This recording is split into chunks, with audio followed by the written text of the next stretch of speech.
अस्सलाम वालेकुम, welcome to our channel. आज हम बात करेंगे जो हमारी रिमेनिंग 6 हैबिट्स रहती थी। तो चलें स्टार्ट करते हैं। 7 चैनल योर फीलिंग्स, जज्बात को पॉजिटिव वे में कन्वर्ट करना।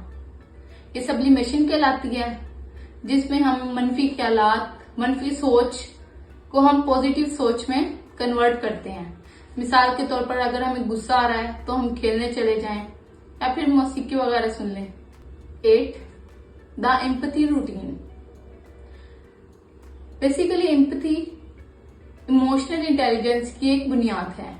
बेसिकली दूसरों के नुक्ता नजर से देखने से, वो भी पॉजिटिव, तो ताल्लुकात मजबूत और हमारा दिल पुरसुकून होता है। 9 possess your emotions. Emotional ownership कहती है कि साइकोलॉजी पर्सनैलिटी की स्ट्रोंगनेस की निशानी है। इमोशंस को कबूल करना ही इस पर काबू पाने का सबसे पहला कदम है। The boiling point,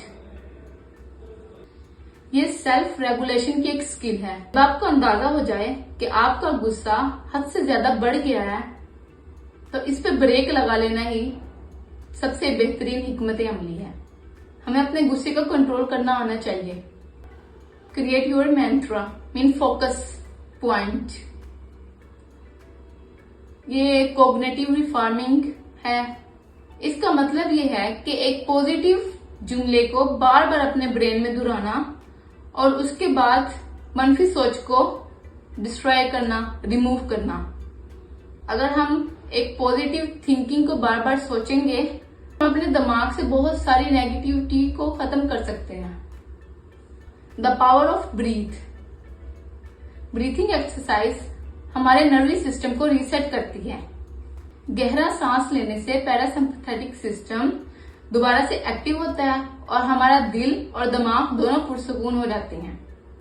as a result, emotions पर काबू पाना साइकोलॉजिकल पॉइंट ऑफ व्यू से ये एक सीखने का अमल है।